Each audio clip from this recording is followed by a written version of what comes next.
जय जय श्री चैतन्य जय नित्यानंद जय द्वैत चंद्र जय गौर भक्त वृंदा। जय जय श्री चैतन्य जय नित्यानंद जय द्वैत चंद्र जय गौर भक्त वृंदा। जय जय श्री चैतन्य जय नित्यानंद जय द्वैत चंद्र जय गौर भक्त वृंदा। ओम ज्ञानतिमिरान्धस्य ज्ञानाञ्जनशलाकया चक्षुरुन्मिलितं येन तस्मै श्रीगुरवे नमः। श्रीचैतन्यमनोभीष्टं स्थापितं येन भूतले स्वयं रूपा कदा मह्यं ददाति स्वपदान्तिकं। वन्देऽहं श्रीगुरो श्रीयुतपदकमलं श्रीगुरून् वैष्णवांश्च श्रीरूपं साग्रजातं सहगणरघुनाथान्वितं तं सजीवं साद्वैतं सावधूतं परिजनसहितं कृष्णचैतन्यदेवं श्रीराधा कृष्णपादान् सहगणा ललिता श्रीविशाखान्वितांश्च हे कृष्ण करुणा सिन्धो दीनबन्धो जगत्पते गोपेश गोपिकान्त राधाकान्त नमोऽस्तुते। तप्तकाञ्चन गौराङ्गी राधे वृन्दावनेश्वरी वृषभानुसुते देवी प्रणमामि हरिप्रिये। वञ्चाकल्पतरुभ्यश्च कृपा सिन्धुभ्येव च पतितानां पावनेभ्यो वैष्णवेभ्यो नमो नमः। नमो विष्णुपादाय कृष्णप्रेष्ठाय भूतले श्रीमते भक्तिवेदांत स्वामिनिति नामिने नमस्ते सरस्वती देवे गौरवाणी प्रचारिणे निर्विशेष शून्यवादी पाश्चात्य देशतारिणे। जय श्री कृष्ण चैतन्य प्रभु नित्यानंद श्री अद्वैत गदाधार श्रीवासादि गौर भक्तवृंद। हरे कृष्ण कृष्ण कृष्ण हरे हरे हरे राम राम राम हरे हरे। हरे कृष्ण कृष्ण कृष्ण हरे हरे हरे राम राम राम हरे हरे।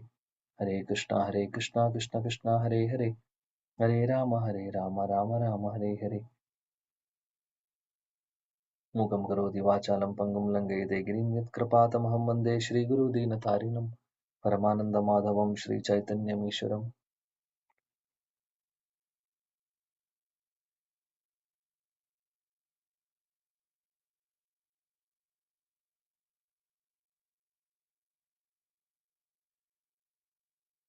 ഹരേ കൃഷ്ണ. പ്രിയപ്പെട്ട എല്ലാ ഭക്തർക്കും നിവേദിതമായ പ്രണാമം. ശ്രീ ചൈതന്യ ചരിതാമൃതം മധ്യലീലയിലെ ആദ്യത്തെ അധ്യായമാണ് നമ്മൾ ചർച്ച ചെയ്യുന്നത്. അധ്യായം 1, ശ്ലോകം 91. ശ്രീല കൃഷ്ണദാസ് കവിരാജ് ഗോസ്വാമി ആദ്യത്തെ അധ്യായങ്ങളിൽ, മധ്യലീലയിലെ ആദ്യത്തെ അധ്യായങ്ങളിൽ ആക്ച്വലി മധ്യലീലയിലും അതേപോലെ അന്ത്യലീലയിലെയും ഒരു സിനോപ്സിസ് ആണ് തരുന്നത്. അദ്ദേഹത്തിന് ഒരു സംശയം ഉണ്ടായിരുന്നു.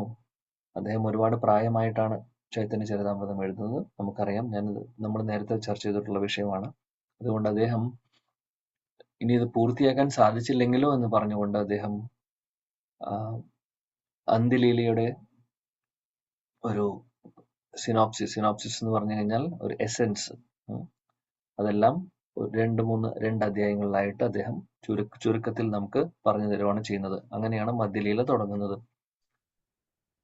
ഇന്ന് നമ്മളപ്പോൾ വായിക്കുന്നു ആ ഒരു സെക്ഷനിൽ നിന്ന് 91-ാമത്തെ ശ്ലോകം മുതൽ. ചൈതന്യ ചരിതാമൃതം മധ്യലീല അധ്യായം 1, 91. പ്രഥമ സൂത്ര പ്രഭുര സന്യാസ കരി ചലീല പ്രഭു ശ്രീ വൃന്ദാവന. പ്രഥമ സൂത്ര പ്രഭുര സന്യാസ കരി ചലീല പ്രഭു ശ്രീ വൃന്ദാവൻ. പ്രഥമ സൂത്ര പ്രഭുർ സന്യാസ കരി ചലീല പ്രഭു ശ്രീ വൃന്ദാവൻ.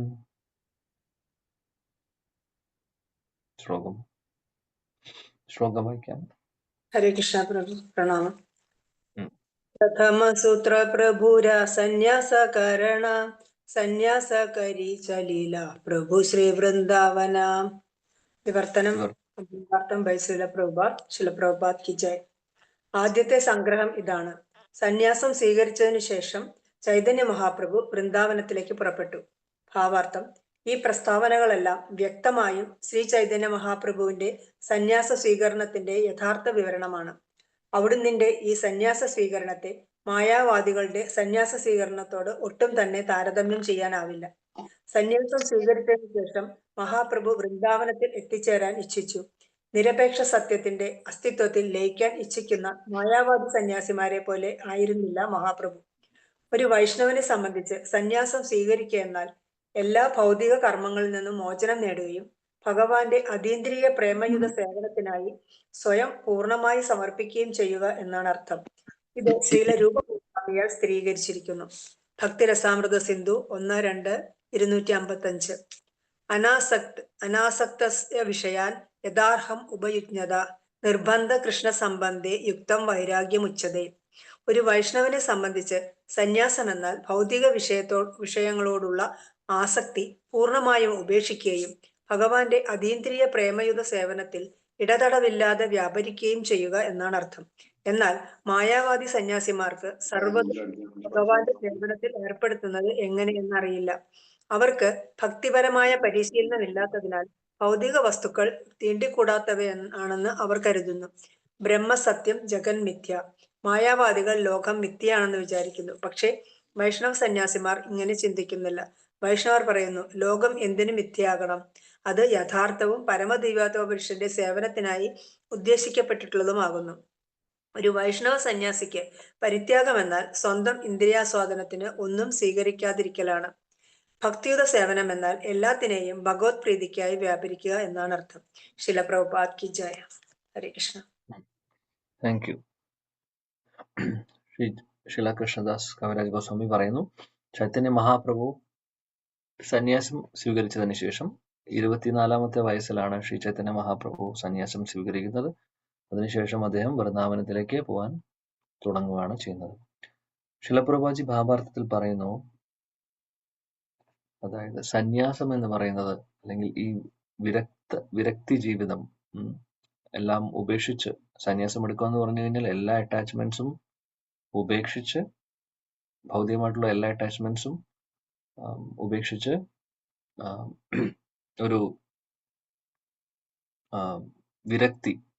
വിരക്തി ജീവിതം സ്വീകരിക്കുന്നതിനെയാണ് പറയുന്നത് അല്ലെ. അപ്പോൾ ഇവിടെ ശിലപ്രഭുജി പറയുന്നു, ചൈതന്യ മഹാപ്രഭുവിന്റെ സന്യാസം എന്ന് പറയുന്നത് സാധാരണ മായാവാദി സന്യാസികളുടെ പോലെയല്ല. ചൈതന്യ മഹാപ്രഭു സന്യാസം സ്വീകരിച്ചതിന് ശേഷം ഉടനെ തന്നെ വൃന്ദാവനത്തിലേക്ക് പോവാനാണ് അദ്ദേഹം വിചാരിക്കുന്നത്. മായാവാദി സന്യാസികളുടെ ലക്ഷ്യം എന്ന് പറയുന്നത് നിർഗുണ ബ്രഹ്മനിലേക്ക് ലയിക്കുക എന്നുള്ളതാണ് അവരുടെ ഉദ്ദേശം. അവർക്ക് വേറെ ഒന്നും താല്പര്യമല്ല, അവർക്ക് വേറെ ഒന്നും അറിയില്ല, അതിനപ്പുറത്തേക്ക് അവർക്ക് അറിയില്ല. ചൈതന്യ മഹാപ്രഭു അതല്ല ഉദ്ദേശിക്കുന്നത്. അതായത് ഒരു വൈഷ്ണവ സന്യാസി എങ്ങനെയാണോ, വൈഷ്ണവ സന്യാസി അവർക്ക് ഒരേ ഒരു ചിന്തയേ ഉണ്ടാവുള്ളൂ. ഒന്ന്, ഭൗതികമായിട്ടുള്ള എല്ലാ അറ്റാച്ച്മെന്റ്സും അല്ലെങ്കിൽ എല്ലാവിധ കാര്യങ്ങളും അവർ ഉപേക്ഷിച്ചതിന് ശേഷം പൂർണ്ണമായിട്ടും അവരുടെ ജീവിതം ഭഗവാന്റെ സേവനങ്ങളിലേക്ക് ഉപയോഗിക്കുകയാണ് ചെയ്യുന്നത്. അതാണ് പറയുന്നത് ഇവിടെ ഭക്തിരസാമൃത സിന്ധുവിൽ നിന്ന് ശില രൂപ ഗോസ്വാമി കോട്ട് ചെയ്യുന്നത്, അനാസക്തസ്യ വിഷയാൻ യഥാർഹം ഉപയുഞ്ജത നിർബന്ധ കൃഷ്ണ സംബന്ധേ യുക്ത വൈരാഗ്യമുച്ചതേ. യുക്ത വൈരാഗ്യം എന്ന് പറയുന്നത് എല്ലാം ഉപേക്ഷിക്കുക എന്നുള്ളത്, ഭൗതികമായിട്ടുള്ള എല്ലാം ഉപേക്ഷിക്കുക. യുക്ത വൈരാഗ്യം എന്ന് പറഞ്ഞു കഴിഞ്ഞാൽ ഉപേക്ഷിക്കുക എന്ന് പറയുന്നതിന്റെ ഉദ്ദേശം എന്താണെന്ന് വെച്ചാൽ എല്ലാം ഭഗവാന്റെ സേവനങ്ങളിലേക്ക് ഉപയോഗിക്കുക എന്നുള്ളതാണ്. വൈഷ്ണവ സന്യാസികൾ അങ്ങനെയാണ്. വൈഷ്ണവ സന്യാസികൾക്ക് അവർ തീർച്ചയായിട്ടും അവര് വൈരാഗ്യം ഫോളോ ചെയ്യുന്നവരാണ്, അല്ലെങ്കിൽ ഈ വിരക്തി ഫോളോ ചെയ്യുന്നവരാണ്. അതിന്റെ അർത്ഥം അവര് ഒരിക്കലും പറയുന്നില്ല ഈ ഒരു ബ്രഹ്മസത്യം ജഗൻ മിഥ്യ, ഈ ലോകം മിഥ്യയാണ്, ഇങ്ങനെ ഒരു ലോകമില്ല, ഇത് സങ്കല്പമാണ് എന്നൊക്കെ പറയും അവര്. ഇത് സാങ്കല്പികമായിട്ടുള്ള ഒരു കാര്യമാണോ ഈ ഒരു ലോകം? അല്ല, ഇത് സത്യമായിട്ടുള്ളത് തന്നെയാണ്. നമ്മൾ കാണും, സങ്കല്പം എന്ന് പറഞ്ഞു കഴിഞ്ഞാൽ എല്ലാം ഇമാജിനേഷൻ ആണെന്ന് പറയും. അതായത് ഞാൻ ഇവിടെ ഇരിക്കുന്നു, നിങ്ങൾ അവിടെ ഇരിക്കുന്നു, സൂര്യനുണ്ട്, ചന്ദ്രനുണ്ട്, ചെടികളുണ്ട്, മരങ്ങളുണ്ട്, മൃഗങ്ങളുണ്ട്, നമ്മൾ പലതും കാണുന്നു. ഇതൊക്കെ മിഥ്യയാണെന്ന് പറഞ്ഞു കഴിഞ്ഞാൽ ഇങ്ങനെയൊന്നും ഇല്ല, ഇത് നമുക്ക് നമ്മുടെ ഉള്ളിൽ തോന്നുന്ന ഒരു തോന്നൽ മാത്രമാണെന്ന് പറഞ്ഞു കഴിഞ്ഞാൽ അതെങ്ങനെയാണ് നമുക്ക് ആക്സെപ്റ്റ് ചെയ്യാൻ സാധിക്കുക? മായാവാദികൾ അങ്ങനെയാണ് പറയുക. അപ്പൊ അവര് അതുകൊണ്ട് ജഗത്ത് മിഥ്യയാണെന്ന് പറയുന്നതുകൊണ്ട് അവര് എല്ലാം, അല്ല ഈ ലോകത്ത് കാണുന്നതെല്ലാം അവർ പറയും ഇതൊന്നും നമുക്ക് തൊടാൻ പാടില്ല, അല്ലെങ്കിൽ ഇതൊന്നും നമുക്ക് നമ്മളൊന്നും തൊടാൻ പാടില്ല എന്ന് ഉദ്ദേശിക്കുന്നത് എന്താണെന്ന് വെച്ചാൽ അതിനോട് അറ്റാച്ച്മെന്റ് വരാതിരിക്കാൻ വേണ്ടിയിട്ടാണ് അവർ പറയുന്നത്. അപ്പോൾ പുറമേ നിന്ന് നോക്കുമ്പോൾ മായാവതി സന്യാസികൾ നമുക്ക് തോന്നും അവർ ഒന്നും കൂടെ സ്ട്രിക്റ്റ് ആയിട്ടുള്ളവരാണെന്ന്. അപ്പോൾ അവർ പറയും, ഇത് തൊടാൻ പാടില്ല, അത് ചെയ്യാൻ പാടില്ല, അങ്ങനെയാണ് ഇങ്ങനെയാണ്, ഇത് ചെയ്ത് കഴിഞ്ഞാൽ അത് നമുക്ക് അറ്റാച്ച്മെന്റ് ആവും, പൈസ തൊടാൻ പാടില്ല, അല്ലെങ്കിൽ ഭൗതികമായിട്ടുള്ള ഒന്നും തന്നെ തീണ്ടാൻ പോലും പാടില്ല എന്ന് പറയുന്നവരാണ്. എന്നാൽ അപ്പൊ നമ്മൾ വിചാരിക്കും അവർ ഒരുപാട് സ്ട്രിക്റ്റ് ആയിട്ടുള്ള ആളുകളാണെന്നുള്ളത്. ഒരു തരത്തില് ആ സ്ട്രിക്ട്നെസ് പ്രോപ്പർ അല്ല. കാര്യം എന്താണെന്ന് വെച്ചാൽ അവർ മനസ്സിലാക്കുന്നില്ല ഇതെല്ലാം തന്നെ മിഥ്യയല്ല, സത്യമാണ്, താൽക്കാലികമാണ് എന്നുള്ളതാണ് കാര്യം. മിഥ്യയല്ല, ഇത് സത്യമല്ല, അല്ലെങ്കിൽ ഇത് അസത്യമായിട്ടുള്ളൊരു കാര്യമല്ല, പക്ഷെ താൽക്കാലികമാണ്. നമുക്കതറിയാം, ഭൗതിക ലോകം താൽക്കാലികമാണ്. മാത്രമല്ല ഇതെല്ലാം ഭഗവാൻ, നമ്മൾ ഈ കാണുന്നതെല്ലാം തന്നെ ആക്ച്വലി എന്താണ് നമ്മൾ ചെയ്യേണ്ടത്? വൈഷ്ണവ സന്യാസിയാണെങ്കിൽ യുക്തവൈരാഗ്യം ഫോളോ ചെയ്യും. യുക്തവൈരാഗ്യം എന്ന് പറഞ്ഞു കഴിഞ്ഞാൽ വേണ്ടതിനെ, അല്ലെങ്കിൽ ഇതെല്ലാം അവനവന്റെ ഇന്ദ്രിയ സുഖഭോഗങ്ങൾക്ക് ഉപയോഗിക്കാതെ ഭഗവാന്റെ സേവനങ്ങൾക്ക് ഉപയോഗിക്കുന്നു. അപ്പോൾ അതിന്റെ ഭാഗമായിട്ടാണ്, അതായത് നമ്മുടെ കയ്യിൽ പൈസ ഉണ്ടെങ്കിൽ, പൈസ എന്ന് പറഞ്ഞു കഴിഞ്ഞാൽ ഭൗതികമായിട്ടുള്ള ഒരു വസ്തുവാണ്. നമ്മൾ പ്രത്യേകിച്ചും അതിൽ അറ്റാച്ച്മെന്റ് വരുന്ന ഒരു കാര്യമാണ്. എന്നാൽ വൈഷ്ണവ സന്യാസികൾ ആ പൈസയെ ഉപയോഗിച്ച് ഭഗവാന്റെ സേവനങ്ങളിലേക്ക് ഉപയോഗിക്കുന്നു. അവനവന്റെ ഇന്ദ്രിയ സുഖഭോഗങ്ങൾക്ക് വലിയ വീട് കെട്ടി, വലിയ കൊട്ടാരം കെട്ടി അതിനകത്ത് ജീവിക്കാൻ നോക്കില്ല. അത് തീർച്ചയായിട്ടും ചെയ്യില്ല. അത് ചെയ്യുന്നത് അങ്ങനെയുള്ള ഒരു സന്യാസി എന്ന് വിളിക്കാൻ തന്നെ പറ്റില്ല, അല്ലെ? എന്നാൽ അവര് പറയുന്നില്ല ഇത് സത്യമാണ്, അല്ലെങ്കിൽ ഇതൊന്നും ഞാൻ തൊടില്ല, അല്ലെങ്കിൽ ഇതൊന്നും നമുക്ക് വേണ്ട. ഓക്കെ, അവനവന്റെ സുഖങ്ങൾക്കോ കാര്യങ്ങൾക്കോ വേണ്ടി അവർ ഉപയോഗിക്കുന്നില്ല, പക്ഷെ ഭഗവത് സേവനങ്ങളിലേക്ക് അവർ ഉപയോഗിക്കുന്നു. അതിനെയാണ് യുക്തവൈരാഗ്യം എന്ന് പറയുന്നത്. ഇതാണ് പ്രോപ്പർ ആയിട്ടുള്ള കാര്യം. ഇതാണ് ശരിക്കും നമ്മൾ ഫോളോ ചെയ്യേണ്ടത്. ഇല്ലെങ്കിൽ ഇതെല്ലാം അസത്യമാണ് എന്ന് പറയൽ മാത്രമേ ഉണ്ടാവുള്ളൂ. പക്ഷെ അതില് പ്രോപ്പർ ആയിട്ടുള്ള, ഈവൻ അവർ സ്ട്രിക്റ്റ് ആയിട്ട് ഫോളോ ചെയ്യുന്ന പോലെ തോന്നും നമുക്ക്. പക്ഷെ അങ്ങനെയുള്ളവർക്ക് വീഴ്ച സംഭവിക്കാനും എളുപ്പമാണ്. വളരെ എളുപ്പമാണ്. അപ്പോൾ അത് ലോജിക്കലി അത് കറക്റ്റ് അല്ല ശരിക്കും പറയുകയാണെങ്കിൽ. അപ്പോൾ വൈഷ്ണവ സന്യാസികൾ അങ്ങനെയല്ല. എന്താണെങ്കിലും ഇതിനെല്ലാത്തിനെയും സ്വീകരിക്കുന്നു എന്ന് പറഞ്ഞാൽ അവനവന്റെ സുഖങ്ങൾക്ക് വേണ്ടിയിട്ടല്ല, ഇതെല്ലാം ഉപയോഗിക്കുന്നു ഭഗവാന്റെ സേവനങ്ങൾക്ക്. ഒരു വൈഷ്ണവ സന്യാസിക്ക് പൈസ കിട്ടുവാണെങ്കിൽ ആ പൈസ ഉപയോഗിച്ച് ഭഗവാന്റെ സേവനങ്ങൾ, അമ്പലങ്ങൾ പണിയാനോ അല്ലെങ്കിൽ ഭഗവാന്റെ സേവനങ്ങൾക്കോ മറ്റുള്ള കാര്യങ്ങൾക്കോ ആയിട്ട് ഉപയോഗിക്കുന്നു. അങ്ങനെ പലതും. മായാവതി സന്യാസികൾ പറയുന്ന പോലെ, അതായത് ഒന്നും പാടില്ല, അത് തൊടാൻ പാടില്ല, ഇത് തൊടാൻ പാടില്ല. അതായത് അമ്പലം, നമ്മള് സിമന്റും വെള്ളവും അതേപോലെ തന്നെ അങ്ങനെയുള്ള സംഭവങ്ങളും ഇഷ്ടികയൊക്കെ ഉപയോഗിച്ചിട്ടാണ് നമ്മൾ അമ്പലം പണിയുന്നത്. അപ്പൊ ഇതൊന്നും തൊടാൻ പാടില്ല, ഇതൊക്കെ മിഥ്യയാണ്, ഒന്നും വേണ്ട. അവരുടെ ഒരു കൺസെപ്റ്റേ വേറെയാണ്. അവര് ഇതൊന്നുമില്ലാതെ എങ്ങനെയാണ് അവരുടെ സിറ്റുവേഷൻ നമുക്കറിയില്ല.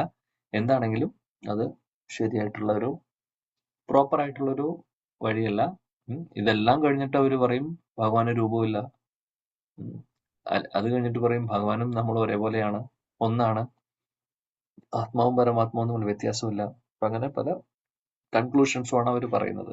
എനിവേ, ശ്രീല പ്രഭുജി നമ്മൾക്ക് ക്ലാരിഫൈ ചെയ്തു തരുവാണ് ആക്ച്വലി വൈഷ്ണവ സന്യാസികൾ എങ്ങനെയായിരിക്കും, മായാവതി സന്യാസികൾ എങ്ങനെയായിരിക്കും, ഏതാണ് ശരി എന്നുള്ളത് നമുക്ക് കാണിച്ചു തരുവാണ്. അപ്പോൾ ചൈതന്യ മഹാപ്രഭു അദ്ദേഹം നിർഗുണ ബ്രഹ്മത്തിലേക്ക് ലയിക്കുക എന്നുള്ളതാണ് ലക്ഷ്യമെന്നല്ല പറഞ്ഞത്.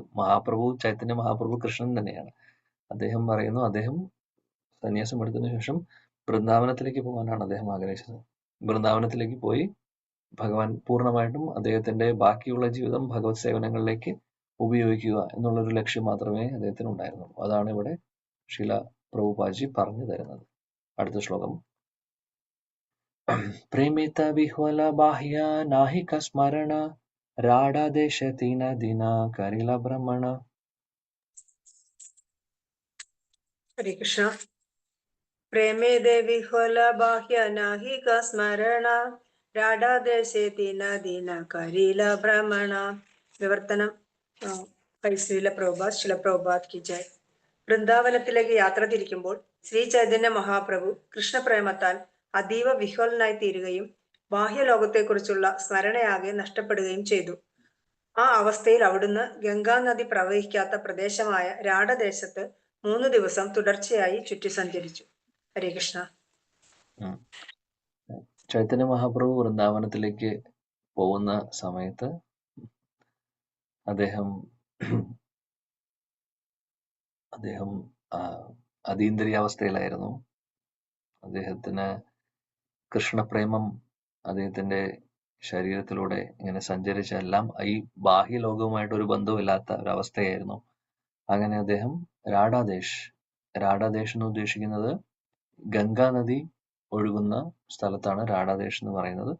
ഇത് ബംഗാൾ ആ ഒരു പ്രദേശത്താണ് രാഢാദേശ് വരുന്നത്. അപ്പോൾ അതിലൂടെ നടന്നു പോകുന്ന കാര്യമാണ് ഇവിടെ പറയുന്നത്. ഇനി എന്താണ് സംഭവിക്കുന്നത് നോക്കാം. അദ്ദേഹം വൃന്ദാവനത്തിലേക്ക് പോവോ അത് വേറെ എവിടേക്കാണ് പോകുന്നത് എന്നുള്ളത്. നിത്യാനന്ദ പ്രഭു മഹാപ്രഭു ഭൂലായ ഗംഗാ തീരലായ അഹല യമുന ബലിയ. ഹരേ കൃഷ്ണ പ്രഭു. നിത്യാനന്ദ പ്രഭു മഹാപ്രഭു ഭൂലായ ഗംഗാ തീരലയ ആയില യമുന ബലിയ. വിവർത്തനം ബൈ ഹിസ് ഡിവൈൻ ഗ്രേസ് അഭയ ചരണാരവിന്ദ ഭക്തിവേദാന്ത സ്വാമി ശ്രീല പ്രഭുപാദ് കി ജയ്. ആദ്യം നിത്യാനന്ദ പ്രഭു ശ്രീ ചൈതന്യ മഹാപ്രഭുവിനെ യമുനാ നദിയാണെന്ന് പറഞ്ഞ് വിഭ്രമിപ്പിച്ച് ഗംഗാതീരം വഴി കൂട്ടിക്കൊണ്ടു വന്നു. ഹരേ കൃഷ്ണ. ശ്രീ നിത്യാനന്ദ പ്രഭു മഹാപ്രഭുവിനോട് പറഞ്ഞു വൃന്ദാവനത്തിലേക്ക് കൂട്ടിക്കൊണ്ടുപോകാൻ. കാര്യം മഹാപ്രഭുവിന് ബോധമില്ല എന്ന് പറഞ്ഞാൽ അദ്ദേഹം അതീന്ദ്രിയ അവസ്ഥയിലാണ്. അദ്ദേഹം എങ്ങനെ പോകുന്നു എവിടെ പോകുന്നു എന്നറിയില്ല. നിത്യാനന്ദ പ്രഭുവാണ് കൂടെ പോകുന്ന ആള്. നിത്യാനന്ദ പ്രഭു പറഞ്ഞു ഞാൻ കൊണ്ടുപോകാം വൃന്ദാവനത്തിലേക്ക് എന്ന് പറഞ്ഞു അദ്ദേഹം മഹാപ്രഭുവിനെ കൊണ്ടുപോവുകയാണ് ചെയ്യുന്നത്. ചൈതന്യ മഹാപ്രഭു നിത്യാനന്ദ പ്രഭുവിനെ ഫോളോ ചെയ്യുന്നു. കാര്യം മഹാപ്രഭു എപ്പോഴും കീർത്തനം ചൊല്ലി ഭഗവാന്റെ നാമവും ചൊല്ലി അദ്ദേഹം ഡാൻസും കളിച്ച് അങ്ങനെ ഇടയ്ക്ക് ചില സമയങ്ങളിൽ നിലത്ത് കിടന്ന് ഉരുളുന്നു, ചില സമയത്ത് എഴുന്നേറ്റ് നടക്കുന്നു. എന്താണെന്ന് അദ്ദേഹത്തിന് തന്നെ അറിയില്ല. നിത്യാനന്ദ പ്രഭുവിനെ ഫോളോ ചെയ്യുകയാണ് ചെയ്യുന്നത്. ആ സമയത്ത് എന്താണ് സംഭവിക്കുന്നത്? വൃന്ദാവനത്തിലേക്ക് പോകുന്നതിന് പകരം അദ്ദേഹത്തെ വേറെ വഴിക്ക് ഡയറക്ഷൻ മാറ്റുന്നു നിത്യാനന്ദ പ്രഭു. ഗംഗാതീരത്തിലൂടെയാണ് കൊണ്ടുപോകുന്നത്. യമുനയിലേക്ക്, അല്ലെങ്കിൽ യമുന വരുന്നത് വൃന്ദാവനത്തിലാണ്. അപ്പോൾ യമുനയാണെന്ന് അപ്പൊ മഹാപ്രഭു നദി കാണുന്നുണ്ട് നടന്നു പോകുമ്പോൾ. പക്ഷെ നിത്യാനന്ദ പ്രഭു പറഞ്ഞു ഇതെല്ലാം യമുനയാണ്, നമ്മൾ വൃന്ദാവനത്തിലാണ് എന്നുള്ള അല്ലെങ്കിൽ വൃന്ദാവനത്തിലേക്ക് നമ്മൾ പ്രവേശിച്ചുകൊണ്ടിരിക്കുകയാണെന്നൊക്കെ ഉള്ള ധാരണയിൽ അദ്ദേഹത്തോട് പറയുകയാണ് ചെയ്യുന്നത്. മഹാപ്രഭു ആണെങ്കിൽ ഇതെല്ലാം വിശ്വസിക്കുകയാണ്. കാര്യം മഹാപ്രഭുവിന് അത്ര അബാഹ്യമായിട്ടുള്ള ഒന്നും അദ്ദേഹത്തിന് ബോധം വരുന്നില്ല. അതാണ് സംഭവിക്കുന്നത്. എന്നാൽ ഇവരെവിടെയും പോയിട്ടില്ല. ഒരു ബംഗാളിൽ നിന്ന് ശാന്തിപൂർ എന്ന് പറയുന്ന സ്ഥലത്ത്, ശാന്തിപൂർ തന്നെയാണ് അവരുള്ളത്. ഇനി എന്താണെന്ന് നോക്കാം. മനോഹരമായിട്ടുള്ള സെക്ഷനാണ്. ശാന്തിപൂരെ ആചാര്യര ഗൃഹേ ആഗമൻ പ്രഥമ ഭിക്ഷ കൈല താഹ രാത്രി സങ്കീർത്തൻ. ഹരേ കൃഷ്ണ പ്രഭു. ശാന്തിപൂരെ ആചാര്യര ഗൃഹേ ആഗമന പ്രഥമ ഭിക്ഷ കൈല താഹ രാത്രി സങ്കീർത്തന. വിവർത്തനം ഭാവാർത്ഥം ബൈ ശില പ്രഭുപാദ് കി ജയ്. 3 ദിവസങ്ങൾക്ക് ശേഷം ശ്രീ ചൈതന്യ മഹാപ്രഭു ശാന്തിപുരത്തുള്ള അദ്വൈത ആചാര്യന്റെ ഭവനത്തിൽ എത്തുകയും അവിടെ നിന്ന് ഭിക്ഷ സ്വീകരിക്കുകയും ചെയ്തു. ഇത് അവിടുത്തെ ആദ്യത്തെ ഭിക്ഷ സ്വീകരണമായിരുന്നു. രാത്രിയിൽ അവിടുന്ന് അവിടെ നാമസങ്കീർത്തനം നടത്തി. ഭാവാർത്ഥം ശ്രീ ചൈതന്യ മഹാപ്രഭു തന്റെ അതീന്ദ്രിയ ആനന്ദ നിർവൃതിയിൽ 3 ദിവസം തുടർച്ചയായി ഭക്ഷിക്കാൻ വിസ്മരിച്ചതായി കാണപ്പെടുന്നു. അപ്പോഴായിരുന്നു നിത്യാനന്ദ പ്രഭു ഗംഗാ നദിയെ യമുനാ നദി എന്ന് പറഞ്ഞ് അവിടുന്നിനെ വഴിതെറ്റിച്ചത്. അവിടുന്ന് വൃന്ദാവനത്തിലേക്ക് പോകുന്നതിന്റെ ആനന്ദാതിരേകത്തിലായിരുന്നതിനാൽ യമുനാ നദിയെ കാണുന്നതിൽ ആഹ്ലാദിച്ചു. എന്നാൽ വാസ്തവത്തിൽ അത് ഗംഗാ നദിയായിരുന്നു. ഈ വിധത്തിൽ 3 ദിവസത്തിനു ശേഷം മഹാപ്രഭുവിനെ അദ്വൈത പ്രഭുവിന്റെ ശാന്തിപുരത്തുള്ള ഗൃഹത്തിലേക്ക് കൂട്ടിക്കൊണ്ടു പോവുകയും അവിടെ അവിടുന്ന് ഭക്ഷണം സ്വീകരിക്കുകയും ചെയ്തു. മഹാപ്രഭു അവിടെ കഴിഞ്ഞിരുന്നതുവരെ മാതാവായ സജീദേവിയെ ദർശിക്കുകയും ഓരോ രാത്രിയിലും എല്ലാ ഭക്തന്മാർക്കുമൊപ്പം നാമസങ്കീർത്തനം ചെയ്യുകയും ചെയ്തു. ശില പ്രഭുപാദ് കി ജയ്. ഹരേ കൃഷ്ണ. ചൈതന്യ മഹാപ്രഭുവും നിത്യാനന്ദ പ്രഭുവും കൂടെ അങ്ങനെ നടക്കുവാണ് സന്യാസത്തിന് ശേഷം. കട്ടുവ എന്ന് പറയുന്ന സ്ഥലത്താണ് മഹാപ്രഭുവിന്റെ സന്യാസം നടക്കുന്നത്, ബംഗാളിൽ. അവിടെ നിന്ന് പിന്നെ അവർ നടക്കുന്നു. ശ്രീ നിത്യാനന്ദ പ്രഭുവാണ് കൊണ്ടുപോകുന്നത്. സംഭവിക്കുന്നത് എന്താണെന്ന് വെച്ചാൽ അദ്ദേഹം വഴി മാറ്റി കൊണ്ടുപോകുന്നു. അദ്ദേഹത്തെ ശാന്തിപൂര് വഴി കൊണ്ടുപോവാണ് ചെയ്യുന്നത്. അപ്പോൾ നദി കാണുന്നുണ്ട്. മഹാപ്രഭുവിനോട് പറഞ്ഞു, ഇത് ഗംഗയല്ല, അല്ല ഇത് യമുനയാണ്, നമ്മൾ വൃന്ദാവനത്തിൽ എത്താറായി. മാത്രമല്ല നിത്യാനന്ദ പ്രഭു മുമ്പിൽ നടന്നുപോയി അവിടെ കണ്ട എല്ലാ ആളുകളോടും പറയുന്നു, ചൈതന്യ മഹാപ്രഭു ചോദിക്കുകയാണെങ്കിൽ ഇത് വൃന്ദാവനമാണ് എന്ന് പറയണമെന്നുള്ളത്. പ്രത്യേകിച്ചും കുറച്ച് ഗോപബാലന്മാരുണ്ടായിരുന്നു, പശുക്കളെ മേയ്ക്കാൻ വേണ്ടി നടക്കുന്നുണ്ടായിരുന്നു. അവരോടൊക്കെ നിത്യാനന്ദ പ്രഭു പറഞ്ഞു വയ്ക്കും, നമ്മുടെ കൂടെ പുറകെയുള്ള ഒരു സന്യാസി വരുന്നുണ്ട്, അവർ ചോദിക്കുകയാണെങ്കിൽ ഇത് സ്ഥലം ഏതാണെന്ന് ചോദിച്ചാൽ വൃന്ദാവനമാണെന്ന് പറഞ്ഞാൽ മതിയെന്ന് നിത്യാനന്ദ പ്രഭു അവരെല്ലാം പറഞ്ഞ് വെച്ചിരുന്നു. ചൈതന്യ മഹാപ്രഭു ആണെങ്കിൽ ആ ഒരു ഉന്മാദത്തിൽ ഒന്നും അദ്ദേഹത്തിന് അറിയില്ല. അപ്പോൾ അദ്ദേഹം വന്ന് ചോദിക്കുന്നുണ്ട്. ഇടയിൽ കുറച്ച് ഗോപബാലന്മാരെ കാണുമ്പോൾ മഹാപ്രഭുവിന് സന്തോഷമായി. കാര്യം പശുക്കളെ മേയ്ക്കുന്ന ഗോപന്മാരെയും കാണുമ്പോൾ നാച്ചുറലി മഹാപ്രഭു ചിന്തിക്കുന്നത് വൃന്ദാവനമാണെന്നാണ്, അല്ലെ? ഒന്നാമത് അങ്ങനെയാണ് ധരിച്ചിരിക്കുന്നത്. അപ്പോൾ ഇതും കൂടെ കാണുമ്പോൾ ഒന്നും കൂടെ പ്രൂഫായി, അതായത് യെസ് നമ്മൾ വൃന്ദാവനത്തിലാണ് എന്നുള്ളത്. അപ്പോൾ ചൈതന്യ മഹാപ്രഭു പശുക്കളെയൊക്കെ കണ്ടപ്പോൾ അദ്ദേഹത്തിന് ഒരുപാട് സന്തോഷമായി. അദ്ദേഹം ചാടി തുള്ളുമായിരുന്നു ആ ഒരു അതീന്ദ്രിയ അവസ്ഥയിൽ. പക്ഷേ സ്ഥലം വൃന്ദാവനമായിരുന്നില്ല. അങ്ങനെ അവർ നടന്ന് പോകുമ്പോൾ ഗംഗാതീരത്തിലൂടെ പോകുന്ന സമയത്ത് അദ്വൈതാചാര്യ ബോട്ടിൽ വരുന്നു. അദ്വൈതാചാര്യെ കണ്ട സമയത്ത് ചൈതന്യ മഹാപ്രഭു കുറച്ച് തിരിച്ച് അദ്ദേഹത്തിന്റെ ബോധം തിരിച്ചു വന്നു. അദ്വൈതാചാര്യ കണ്ടപ്പോൾ അദ്ദേഹം ചോദിച്ചു, അദ്വൈതാചാര്യ എന്തുകൊണ്ട് അങ്ങ് എപ്പോ വന്നു വൃന്ദാവനത്തിലേക്ക്? അങ്ങ് എന്താണ് വൃന്ദാവനത്തിൽ എന്നുള്ള ചോദ്യമാണ് ചോദിക്കുന്നത്. ആ സമയത്ത് അദ്വൈതാചാര്യ പറയും, ആദ്യം അദ്വൈതാചാര്യ ഒന്ന് നോക്കും, മഹാപ്രഭു എന്താണ് പറയുന്നതെന്ന് മനസ്സിലായില്ല. എന്നിട്ട് വീണ്ടും ചൈതന്യ മഹാപ്രഭു ചോദിക്കുന്നു, അങ്ങ് വൃന്ദാവനത്തിൽ എന്ന് വന്നു, അല്ലെങ്കിൽ എപ്പോൾ എത്തി? അങ്ങ് ഇവിടെ വരേണ്ട ആളല്ലല്ലോ, ഇവിടേക്ക് വന്നു, എന്താണ്? അപ്പോൾ ഉടനെ തന്നെ മഹാപ്രഭുവിനോട് ഉത്തരം പറയുന്നു അദ്വൈതാചാര്യ, ഓ ചൈതന്യ, ഓ അങ്ങ് എവിടെയാണോ ഉള്ളത്, അങ്ങുള്ള സ്ഥലമെല്ലാം വൃന്ദാവനമാണ്. മഹാപ്രഭുവിനോട് പറയുന്നത് അങ്ങനെയാണ്. അങ്ങ് എവിടെ പോകുന്നു ആ സ്ഥലം വൃന്ദാവനമായി മാറുന്നു. എന്നിട്ട് പറയുന്നു, എന്നാൽ ഇവിടെ ഈ ഗംഗാതീരത്ത് അങ്ങ് വന്നു, ഈ ഗംഗ യമുന തന്നെയാണ്, വ്യത്യാസമില്ല. അത് കേട്ടപ്പോഴാണ് ചൈതന്യ മഹാപ്രഭുവിന് ചിന്തിക്കുന്നത്, ഗംഗയോ? യമുനയല്ലേ? വൃന്ദാവനത്തിലെ യമുനയല്ലേ, ഗംഗയല്ലല്ലോ. നിത്യാനന്ദ പ്രഭുവിനെ നോക്കുന്നു. നിത്യാനന്ദ പ്രഭു ഒന്നും പറയാത്ത പോലെ അങ്ങോട്ടും ഇങ്ങോട്ടും നോക്കി അദ്ദേഹം ഒന്നും അറിയാത്ത പോലെ കളിപ്പിക്കുകയാണ് ചെയ്യുന്നത്. ഇതൊക്കെ അതീന്ദ്രിയ തലത്തിലുള്ള ലീലകളാണ്. നമുക്ക് ചിന്തിക്കാൻ നമ്മുടെ അചിന്ത്യമായിട്ടുള്ള കാര്യങ്ങളാണ്. നിത്യാനന്ദ പ്രഭുവും മഹാപ്രഭുവും തമ്മിലുള്ള റിലേഷൻഷിപ്പ് അങ്ങനെയാണ്. അതിനും കാരണമുണ്ടായിരുന്നു എന്തുകൊണ്ട് അദ്ദേഹം അത് ചെയ്തു എന്നുള്ളത്. കാര്യം അദ്ദേഹം ശചി മാത, അതേപോലെ തന്നെ നവദ്വീപ് വാസികളൊക്കെ മഹാപ്രഭുവിനെ കാണാൻ വേണ്ടി കാത്തിരിക്കുകയാണ്. അവർക്ക് ചൈതന്യ മഹാപ്രഭു സന്യാസം എടുക്കാൻ പോകുന്ന സമയത്ത് ആരോടും പറയാതെ, അധികം ആളുകളൊന്നും അറിയാതെയാണ് അദ്ദേഹം പോകുന്നത്. അദ്ദേഹത്തെ പിരിഞ്ഞിരിക്കാൻ അവർക്ക് സാധിക്കില്ല. അപ്പൊ കുറച്ചു ദിവസമെങ്കിലും അവർക്ക് ചൈതന്യ മഹാപ്രഭുവിന്റെ ഒരു സംഘം കിട്ടാൻ വേണ്ടി ഇവരെല്ലാവരും കൂടെ ഇങ്ങനെ നിത്യാനന്ദ പ്രഭു ഇങ്ങനെ പ്ലാൻ ചെയ്തതുകൊണ്ട് അവർക്ക് അതിന് സാധിക്കുന്നു. ഇല്ലെങ്കിൽ അദ്ദേഹം നേരെ പോയേനെ.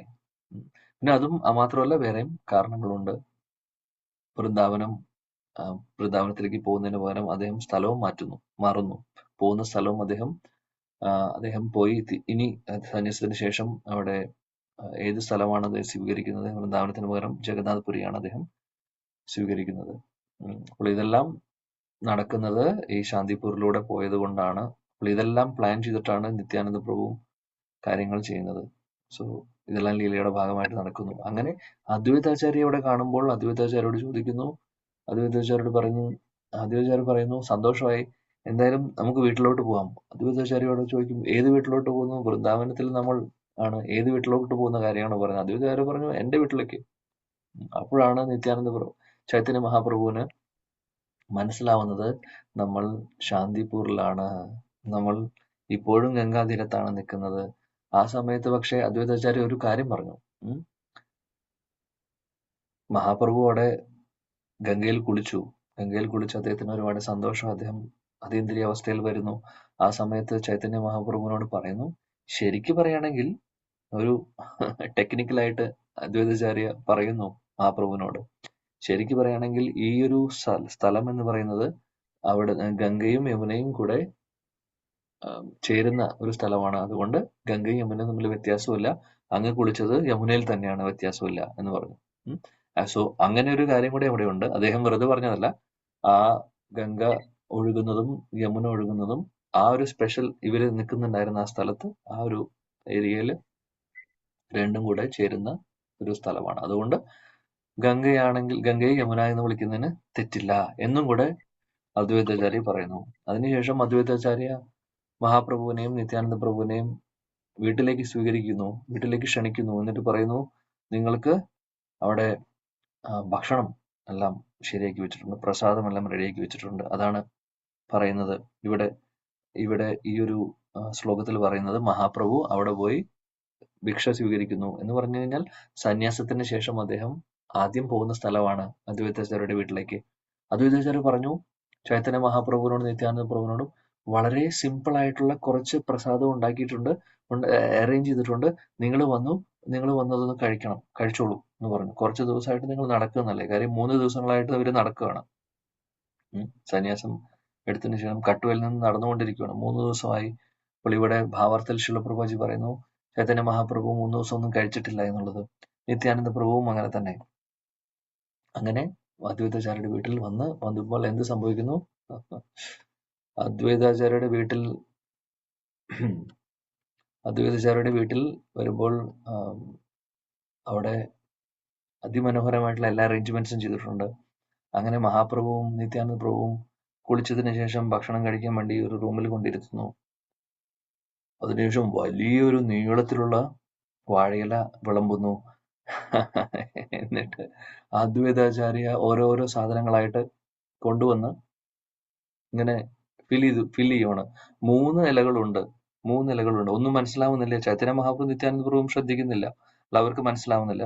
മഹാപ്രഭു ഇത് കണ്ട് ഒരുപാട് സന്തോഷമായി. മഹാപ്രഭു ആലോചിക്കുകയാണ്, അദ്വൈതാചാര്യ നിങ്ങള് ഇത്രയും വിഭവങ്ങൾ, ഒരുപാട് ഐറ്റംസ്. ആദ്യം പറഞ്ഞത് വളരെ സിമ്പിൾ ആയിട്ടുള്ള കുറച്ച് പ്രസാദം നിങ്ങൾക്ക് കഴിക്കാമെന്നാണ് പറഞ്ഞത്. അങ്ങനെ പറഞ്ഞിട്ടാണ് കൂട്ടിക്കൊണ്ടുവന്നത്. കാര്യം സന്യാസിയായിട്ടുള്ള ഒരാള് ഇത്രയും ഒപ്പുലന്റ് ആയിട്ടുള്ള അല്ലെങ്കിൽ ഇത്രയും സുഭിക്ഷമായിട്ടുള്ള ഭക്ഷണം കഴിക്കില്ല. സിമ്പിൾ ആയിട്ടുള്ള ഭക്ഷണമേ കഴിക്കുള്ളൂ. അപ്പോൾ അങ്ങനെ പറഞ്ഞാണ് കൂട്ടിക്കൊണ്ടുവന്നത്. പക്ഷെ ഇവിടെ വളരെ വിപുലമായിട്ടുള്ള അറേഞ്ച്മെന്റ് ചെയ്തിരിക്കുന്നു. അപ്പോൾ ചൈതന്യ മഹാപ്രഭു ഇത് കണ്ട് ചോദിക്കും അദ്വൈതാചാര്യോട്, ഇതെല്ലാം നിങ്ങൾ ഭഗവാന് വേണ്ടിയിട്ട് സമർപ്പിക്കാൻ വേണ്ടി കൊണ്ടുവന്നതാണല്ലേ? മഹാപ്രഭു ചിന്തിക്കുന്നത് അങ്ങനെയാണ്. പാവം മഹാപ്രഭു ചിന്തിക്കുന്നത് ഇത്രയും ഐറ്റംസ് എല്ലാം അദ്വൈതാചാര്യയുടെ ഭാര്യയും കൂടെ, സീതാ ഠാക്കുറാണിയും കൂടെ ഉണ്ടാക്കി ഭഗവാന് കൊടുക്കാൻ വേണ്ടിയിട്ട്, മഹാപ്രഭുവിനല്ല കൃഷ്ണനെ സമർപ്പിക്കാൻ വേണ്ടി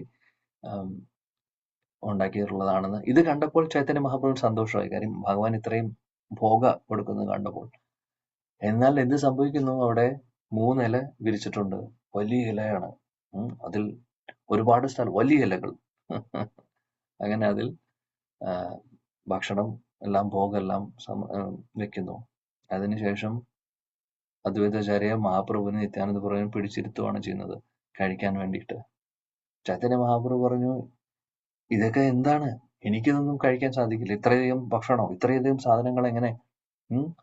ഇത്രയധികം സാധനങ്ങൾ ഞാൻ എങ്ങനെ കഴിക്കും? ഞാനൊരു സന്യാസിയാണ്. എനിക്ക് വളരെ ചെറിയ അല്ലെങ്കിൽ വളരെ സിമ്പിൾ ആയിട്ടുള്ള ഭക്ഷണമേ ഞാൻ കഴിക്കുകയുള്ളൂ. ഇതെന്താ ഇത്രയും സാധനങ്ങൾ? അതായത് ഒരുപാട് ഐറ്റംസ് ആണ് അദ്വൈതാചാര്യ ഉണ്ടാക്കിയിട്ടുണ്ടായിരുന്നത്.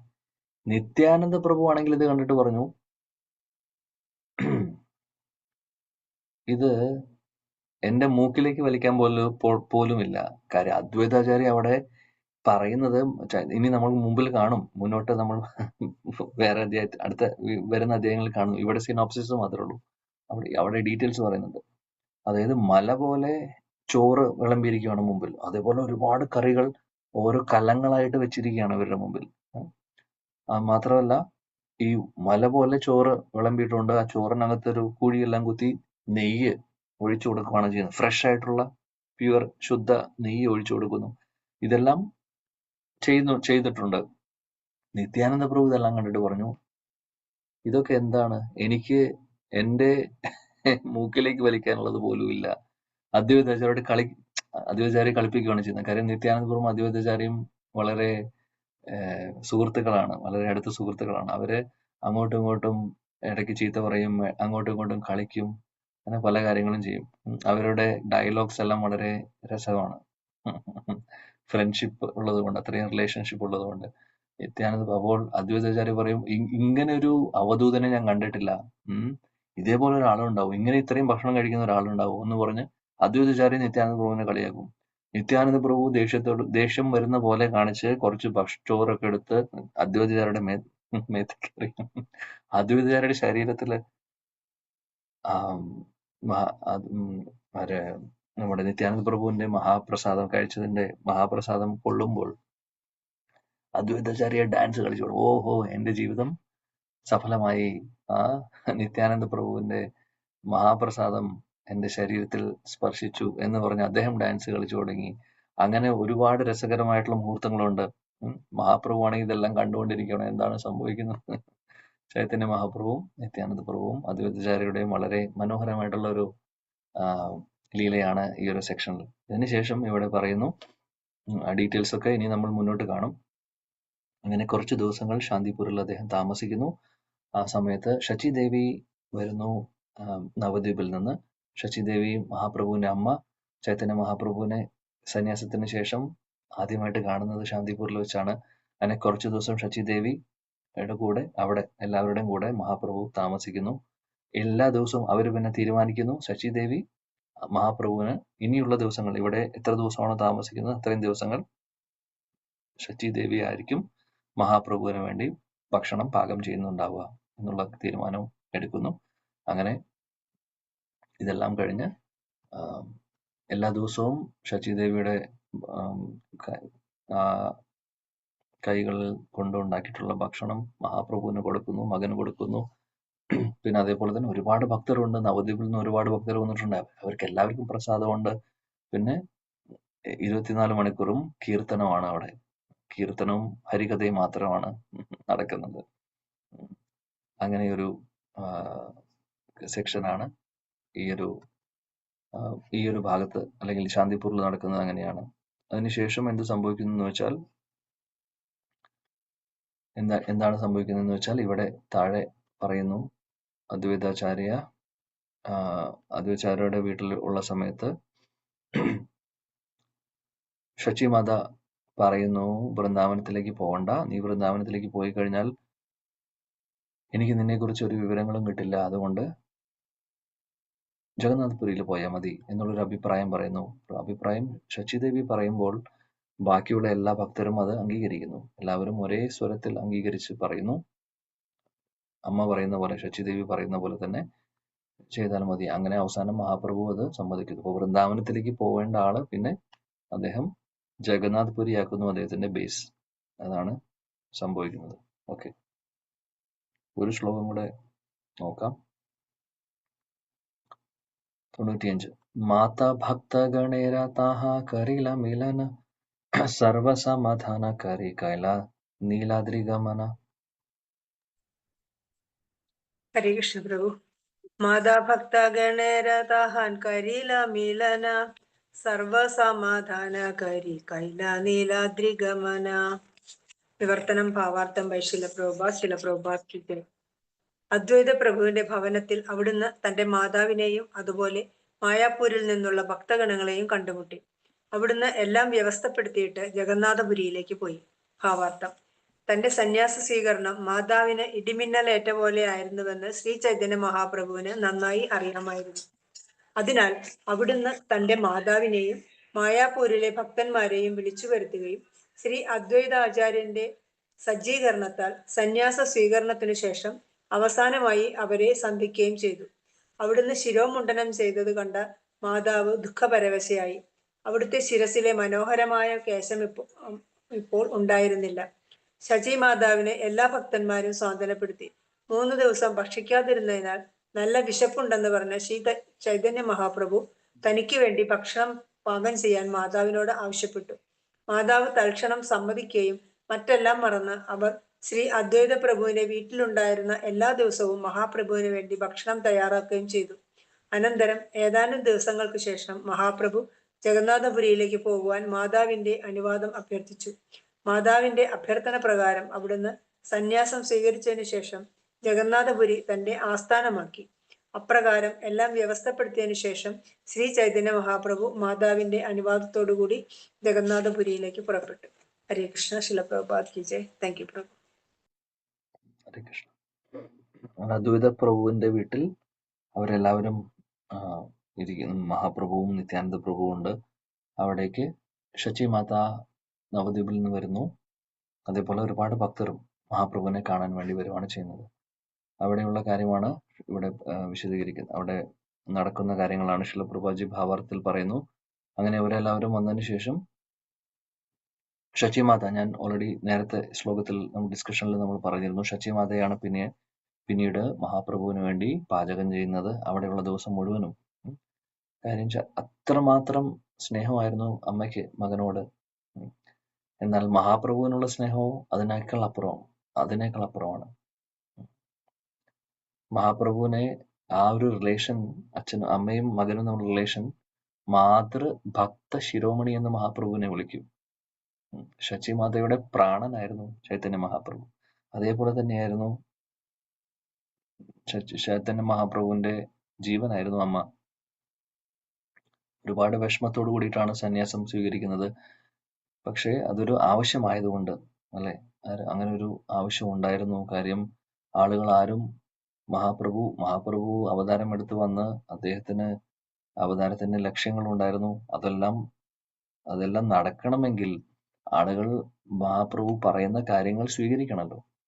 എന്നാൽ ആളുകൾ സ്വീകരിക്കാൻ തയ്യാറായിരുന്നില്ല.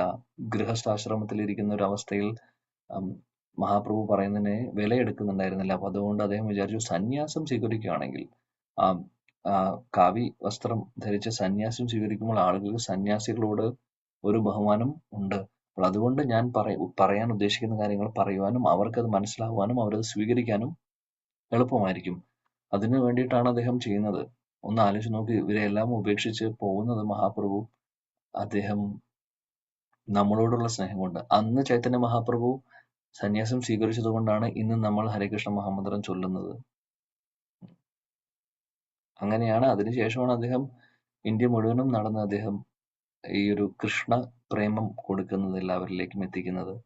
ചൈതന്യ മഹാപ്രഭു അന്നെടുത്ത ആ ഒരു ഡിസിഷൻ നമുക്ക് വേണ്ടിയിട്ടായിരുന്നു, വേറെ ആർക്കും വേണ്ടിയിട്ടല്ല. എല്ലാം ഉപേക്ഷിക്കുന്നു. അമ്മയെ ഉപേക്ഷിക്കുന്നു, ഭാര്യയെ, 16 വയസ്സുള്ള ഭാര്യയെ ഉപേക്ഷിക്കുന്നു. ഉപേക്ഷിക്കുക എന്ന് പറഞ്ഞു കഴിഞ്ഞാൽ അവരോട് സ്നേഹമില്ലാഞ്ഞിട്ട് ഉപേക്ഷിച്ച് പോവുകയല്ല ചെയ്യുന്നത്. അതായത് നമ്മളോടുള്ള കമ്പാഷൻ കാരണം, മറ്റുള്ള ലോകത്തിലെ എല്ലാവരോടും തോന്നുന്ന കാരുണ്യം കാരണം അവനവന്റെ സുഖങ്ങളും സൗകര്യങ്ങളും ഉപേക്ഷിക്കുകയാണ് ചെയ്യുന്നത് ചൈതന്യ മഹാപ്രഭു. ഈ ഒരു സെക്ഷനെ കുറിച്ച് പറയുവാണെങ്കിൽ ആക്ച്വലി മണിക്കൂറുകൾ വേണം. അതുകൊണ്ട് നമ്മൾ കൂടുതൽ പറയുന്നില്ല. എന്താണെങ്കിലും അവിടെ ചൈതന്യ മഹാപ്രഭുവിന് പാചകം ചെയ്യാൻ ശശിമാതയുണ്ട്. അവരെല്ലാവരും കൂടി അവിടെ ആ ഉള്ള ദിവസങ്ങൾ ആഘോഷിക്കുകയാണ് ചെയ്യുന്നത്. കീർത്തനമായിട്ടും ഭഗവാനെ കുറിച്ചുള്ള ചർച്ചകളായിട്ടും ഒക്കെ ഒരുപാട് ഭക്തരുണ്ട്. അങ്ങനെ മനോഹരമായിട്ടുള്ള കുറച്ച് ദിവസങ്ങൾ. എന്നാൽ മഹാപ്രഭുവിന്റെ കൂടെ കുറച്ച് ദിവസം കൂടെ അമ്മയ്ക്കും അതേപോലെ തന്നെ മറ്റുള്ള ഭക്തർക്കും നിൽക്കാൻ സാധിച്ചു. ആ സംഘം കിട്ടുന്നു. ഇനി അതിനുശേഷമാണ് നേരത്തെ പറഞ്ഞതുപോലെ വൃന്ദാവനത്തിലേക്ക് പോകാനായിരുന്നു അദ്ദേഹത്തിന്റെ ഉദ്ദേശം. എന്നാൽ ശചിമാത പറയുന്നു, നീ ജഗന്നാഥപുരിയിലേക്ക് പോയാൽ മതി. ഇതിനെക്കുറിച്ചുള്ള വിവരങ്ങൾ എനിക്ക് കിട്ടാൻ എളുപ്പമാണ്. നീ ജഗന്നാഥപുരിയിലാണെങ്കിൽ വൃന്ദാവനത്തിലേക്ക് പോയി കഴിഞ്ഞാൽ എനിക്ക് ഇതിനെക്കുറിച്ച് ഒന്നും അറിയാൻ സാധിക്കില്ല. അതുകൊണ്ട് ജഗന്നാഥപുരി പോയാൽ മതി എന്ന് പറയുമ്പോൾ മഹാപ്രഭു അത് സ്വീകരിക്കുന്നു. ആ ഒരു റിക്വസ്റ്റ് അദ്ദേഹം സ്വീകരിച്ചു പറയുന്നു. പിന്നീട് അദ്ദേഹം ജഗന്നാഥപുരിയാക്കുന്നു അദ്ദേഹത്തിന്റെ ഹെഡ് ക്വാർട്ടേഴ്സ്. അതാണ്. അങ്ങനെ മഹാപ്രഭു ജഗന്നാഥപുരിയിലേക്ക് കുറച്ച് ദിവസം ശാന്തിപൂരിൽ താമസിച്ചതിന് ശേഷം ജഗന്നാഥപുരിയിലേക്ക് പോവുകയാണ് ചെയ്യുന്നത്. ഓക്കെ. ഇനിയുള്ള ശ്ലോകങ്ങൾ 96 മുതൽ ജഗന്നാഥ്പുരിയിലേക്ക് പോകുന്ന കാര്യത്തെക്കുറിച്ചാണ് കൃഷ്ണദാസ് കവിരാജ് ഗോസ്വാമി ഒരു വളരെ ചുരുക്കത്തിൽ പറയുന്നത്. അപ്പോൾ എന്തായാലും അത് അടുത്ത സ്പീക്കർ ബാക്കി കണ്ടിന്യൂ ചെയ്യും. ഞാനിവിടെ അവസാനിപ്പിക്കുന്നു. श्री चैतन्य चरितामृत की जय, श्रील कृष्णदास कविराज गोस्वामी की जय, जगत गुरु श्रीला प्रभुपाद की जय, शचीनंदन श्री गौर हरि की जय, गौर प्रेमानंद. हरे कृष्ण. हरे कृष्ण. नाम तुलसी. हरे कृष्ण. सारंद काशी ने कोला साहब ನೀನು ಅದಕ್ಕೆ ಕೂಡ ಕಾಸ हरे कृष्ण. प्रभु प्रणाम. प्रणाम. हरे कृष्ण. थैंक यू प्रभु. हरे कृष्ण. हरे कृष्ण. Thank you. हरि बोल. Hare Krishna. Okay.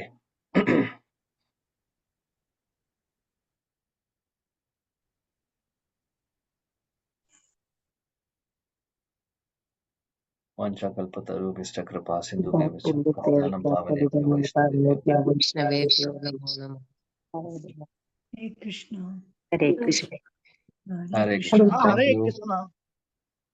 Close it, Prabhu. Yes. Hari बोल. Hare Krishna. Thank you so much, Prabhu. Thank you. Hare Krishna. Thank you. Hari बोल. हरे कृष्ण.